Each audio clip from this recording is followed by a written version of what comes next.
Hello everyone, আসসালামু আলাইকুম। আজ আমি তৈরি করব ইলিশ খিচুড়ি। খিচুড়ি তো আসলে সবার অনেক পছন্দের একটি খাবার, আর তার সাথে যদি হয় ইলিশ তাহলে তো কোনো কথাই থাকে না। এই খিচুড়িটা খেতে অনেক মজার, আর ইলিশ খিচুড়ি আমি বাসায় যেভাবে তৈরি করি আপনাদের সাথে সেইভাবেই শেয়ার করলাম। আশা করি আপনাদেরও ভালো লাগবে। তো খিচুড়ি তৈরির জন্য আমি এখানে নিলাম 3 কাপ পোলাওয়ের চাল, আর নিলাম 1 কাপ ভাজা মুগের ডাল। আর এই ডালটা আগে থেকেই ভাজা ছিল। মুগের ডাল ব্যবহার করলে অবশ্যই ডালটা ভেজে নিতে হবে। এবার এই চাল ডালগুলো সুন্দরভাবে ধুয়ে সেঁকে নিব। তো এখানে আমি নিয়েছি 8 পিস ইলিশ মাছ। এবার এই মাছের ভিতরে আমি দিলাম 1 টেবিল চামচ পেঁয়াজ বাটা, লবণ দিলাম হাফ চা চামচ, হলুদের গুঁড়ো দিলাম হাফ চা চামচ, আর মরিচের গুঁড়ো দিলাম 1 চা চামচ। তারপরে সুন্দরভাবে মাখিয়ে নিলাম।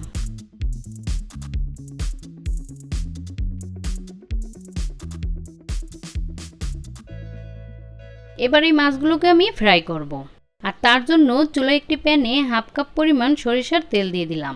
তেলটা গরম হওয়ার পর মাছগুলো একে একে দিয়ে দিলাম। তো মাছগুলোর একটা সাইড ভাজা হয়ে গেছে, এবার আমি উল্টিয়ে দিলাম।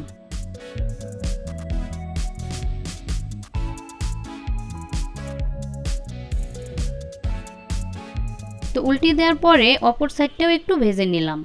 এবার আমি মাছগুলো তুলে নেব।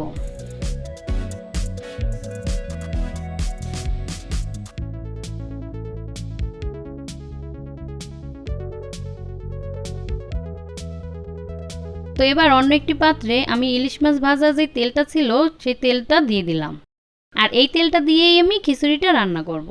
তারপরে 3টা এলাচ আর 3 টুকরা দারচিনি দিয়ে দিলাম, আর হাফ কাপ দিলাম পেঁয়াজ কুচি। এবার আগে পেঁয়াজটাকে একটু ভেজে নিব।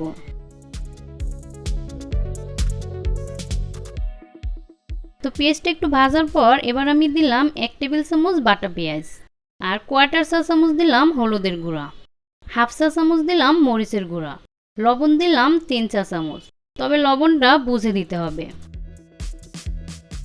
এবার একটু সময় মশলাটাকে কষিয়ে নিব।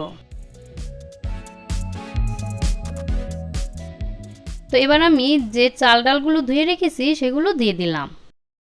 এবার এই চাল ডালগুলো সুন্দরভাবে ভাজতে হবে। তো আমি কিন্তু মাছ ভাজা তেলটা দিয়েই খিচুড়িটা রান্না করলাম।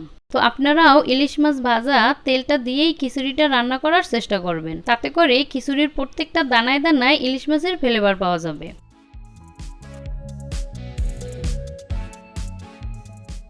তো খিচুড়ির চালটা ভাজা হয়ে গেছে। এবার আমি এখানে যতটুকু পরিমাণ চাল ডাল নিয়েছি ঠিক তার ডাবল পরিমাণ ফুটন্ত গরম পানি দিয়ে দিলাম।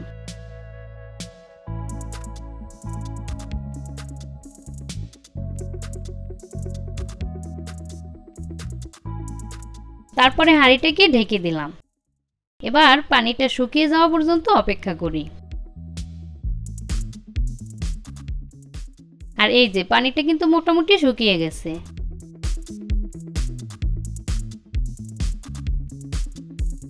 এবার আমি উপর থেকে অর্ধেকটা খিচুড়ি তুলে নিব।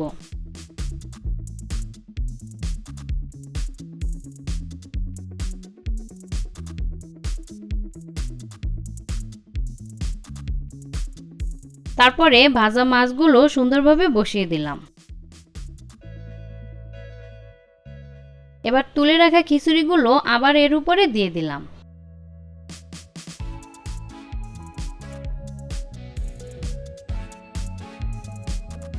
এবার উপরে আমি কয়েকটা কাঁচামরিচ দিয়ে দিলাম। এবার হাঁড়িটাকে ঢেকে একদম লো আছে এটাকে 15 মিনিটের জন্য দমে রেখে দিলাম। তো 15 মিনিট পরে ঢাকনাটা তুলে খিচুড়িটা কিন্তু একটু উল্টে পাল্টে দিতে হবে, আর এই কাজটা একটু সাবধানে করতে হবে যাতে মাছগুলো ভেঙে না যায়।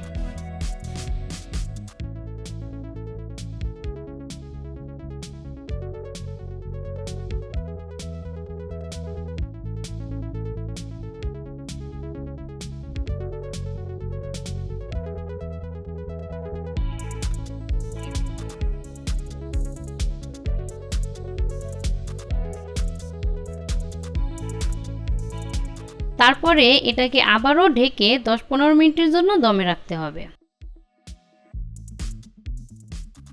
আর এই যে এবার খিচুড়িটা একদম রেডি।